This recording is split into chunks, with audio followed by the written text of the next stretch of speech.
Эфир Абхазского телевидения продолжает русская служба новостей. Здравствуйте. Премьер-министр Геннадий Гагулия провел заседание Государственной комиссии по монументальному искусству, созданной при Кабинете министров. Члены комиссии рассмотрели и одобрили проект строительства мемориального парка бойцам группы «Дед», погибшим на Восточном фронте в селе Ачугара Чемчирского района. Проект разработан госкомпанией «Пснергылара» и представляет собой парк с установленным в центре монументом высотой не более 3,5 метра. Согласно проекту, на территории парка будут высажены зеленые насаждения по числу погибших бойцов, имена которых разместят на мемориальной плите.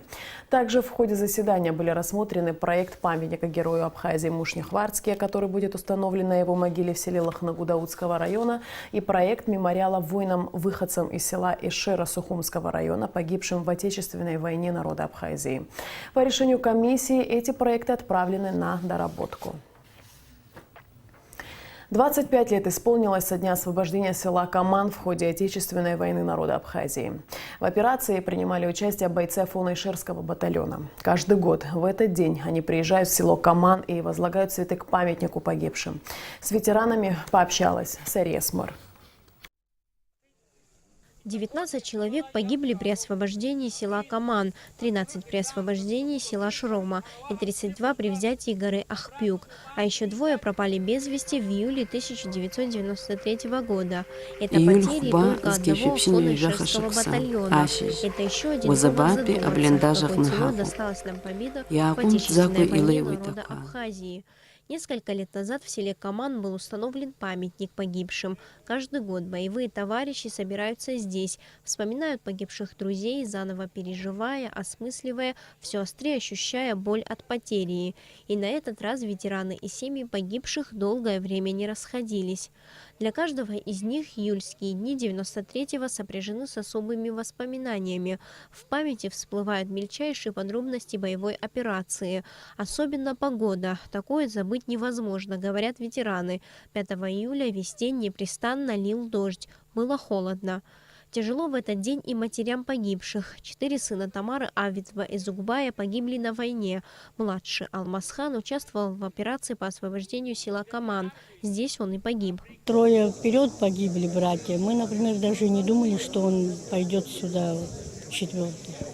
Но он все-таки так говорил: у меня еще сын есть. Ему было тогда 12 лет.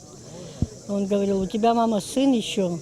Есть кто очаг сохранит, а вот есть семьи, где вообще единственные сыновья погибли. В освобождении села Каман участвовал не только Афона-Ишерский батальон. Ветераны вспоминают, насколько тяжелыми были бои. Наши бойцы шли напролом. Когда они спускались с горы, их было видно со всех сторон. Враг вел шквальный огонь. Но это не мешало абхазским бойцам довести до конца операцию, которая началась в 5 утра. Я пришел в штаб, нужны были добровольцы, потом 2 машины выехали, молодые экипажи, но они были неопытные. В общем-то, я с одной машины снял командира молодого, сам сел. Когда мы спускались, очень был плотный огонь артиллерийский. Противник пресекал такие действия, как сюда вот, поступление другой силой нашей.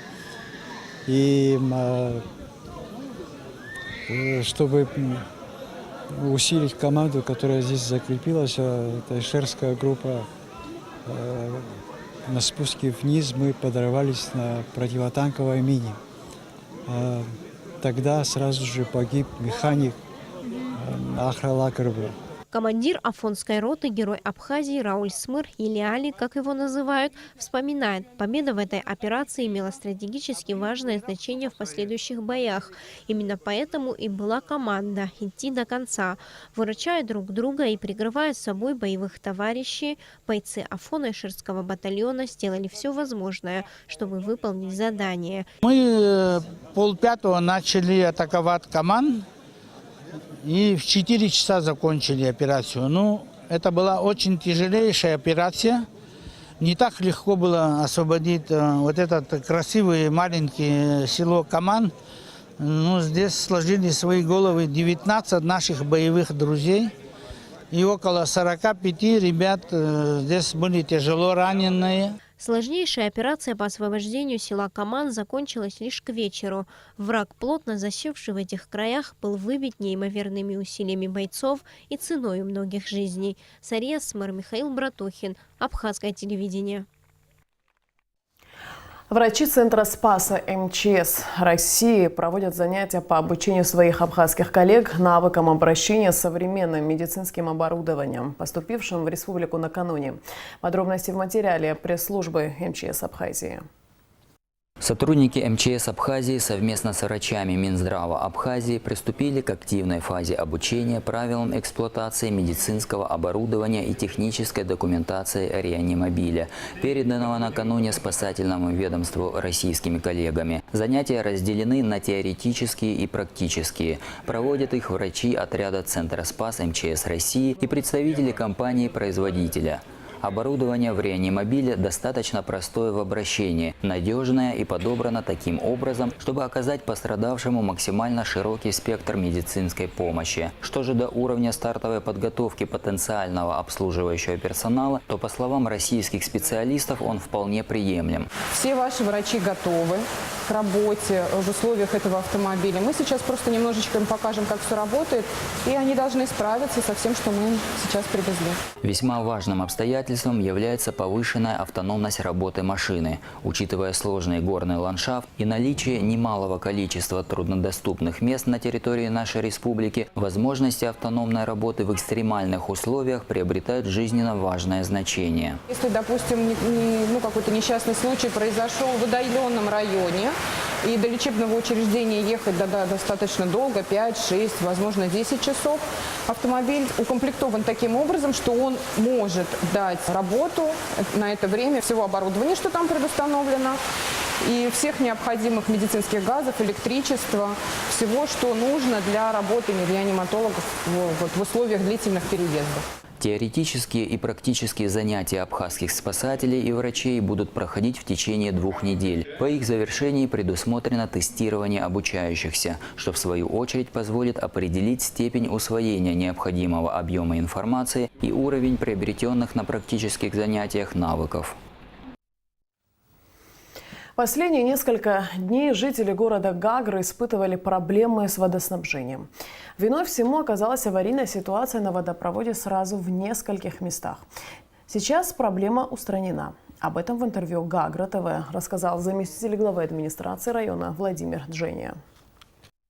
Уважаемые жители Гагрского района и гости города, хочу принести извинения в связи с отсутствием воды в городе. Причиной которому явилась это аварии, которые произошли на верхнем бассейне и на водопроводной трубе, через которую поступала вода на кемпинг. Силами администрации города, службами администрации города, водоканала, службы УГХ данные проблемы устранялись, службы работали всю ночь. На верхнем бассейне была испорчена задвижка, что мешало наполниться верхнему бассейну. Вода постоянно утекала, и на кемпинг вода практически не поступала в эти дни. Второй проблемой была труба, которая доставляла воду на кемпинг. Эта проблема была уже на протяжении нескольких лет, но используя тот момент, что воду отключили, силами водоканала также получилось устранить данную проблему. Труба была отрезана, заменена и заварена. Все работы были проведены в ночное время, дабы не мешать нашим жителям. И в ночное время все равно меньше пользуются водой, и работы были проведены. Хотелось также поблагодарить все службы, которые слаженно провели эти работы. К сожалению, на утро произошел взрыв кабеля на насосный родник. Здесь тоже подключили службы Гагрской электросети, за что тоже им огромная благодарность. И тоже в течение 2 часов устранили данную проблему. О данной проблеме можно было заранее предупредить, но это все получилось непредвиденно. Поэтому приносим наши извинения жителям Гагрского района и нашим гостям. В нашу редакцию обратились жители улицы Железнодорожная города Сухум. Они опасаются, что во время дождя река Адзапщ вновь выйдет из берегов и затопит их дома. На чем основаны эти опасения? В ситуации разбирались наши корреспонденты. Репортаж Алики Трапш. Это река Адзапш. Уже более 20 лет она создает проблемы жителям улиц Железнодорожная и Титова в Сухуми. Во время ливневых дождей уровень воды в реке резко поднимается, что приводит к затоплению всей округи. Последний раз река выходила из берегов прошлым летом. Тогда она нанесла немалый ущерб. Были затоплены не только дворы, но и первые этажи домов. В результате у многих жильцов мебель и техника пришла в полную негодность. Люди опасаются, что подобное может повториться, так как именно летом река чаще всего выходит из берегов. Каждый год летом, вот в июле, в конце, в августе мы плаваем. Вот как быть, каждый год ремонт первого этажа и мебель покупать мы не в состоянии. В течение дня, если без перерыва дождь пойдет, первый этаж до потолка затапливаемся. Это каждый год одна и та же проблема. Пол в негодности, кафель все размыло. Первый этаж полностью был затопленный. Вот я живу туда дальше, вот там. И все у нас затоплено. Все, до сих пор я не могу в порядок привести. Я прошу, чтобы решили вопрос положительно. Еще в прошлом году госкомпания «Абхазберегозащита» очистила русло реки Адзапш, установила подпорные стены. Единственная причина, из-за чего сегодня может подняться уровень воды в реке, это наносы, образующиеся на месте впадения реки в море. В месте впадания реки в море образуется баровый нанос. Это создает, безусловно, торможение прохода воды. В связи с этим уровень воды поднимается. Необходимо расчистить все-таки этот баровый нанос в районе порта. Это одна из самых весомых проблем на данный этап. И, соответственно, за любой речкой всегда нужно следить на протяжении всего времени. На сегодняшний день в Абхазии реки не стоят на балансе ни у одной организации, ни в администрации, ни в районных администрациях, скажем так. И, соответственно, нет никакого финансирования на эксплуатацию. Наверное, это одна из самых больших проблем наших, потому что, запуская русло реки, мы всегда создаем проблемы сами себе. Что касается данной проблемы затопления участка по улице Железнодорожная, в случае, если государство профинансирует работы, то эти работы, безусловно, будут выполнены. Депутат Народного собрания Алхас Джинджоли, пришедший на встречу с жителями района, рассказал, что вопрос очистки устья реки Адзапш неоднократно поднимался в правительстве.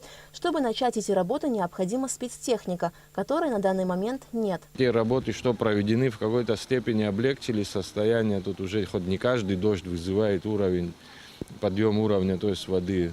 Ну, на последних встречах с Кабмином, вплоть, я не знаю, до премьера мы обращались.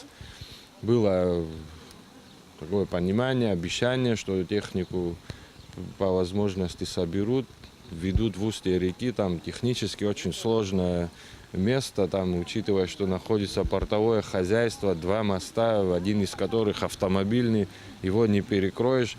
Техники, которая может это в грунт извлечь с берега, ее нет, там надо насыпь строить. Будем дальше просить о помощи руководства и города, и республики в надежде, что поймут, войдут в положение. А пока, по-прежнему, во время каждого дождя жители улицы Железнодорожная опасаются, что река вновь выйдет из берегов и затопит их дома. И все же они надеются, что найдутся возможности как можно скорее решить существующую проблему.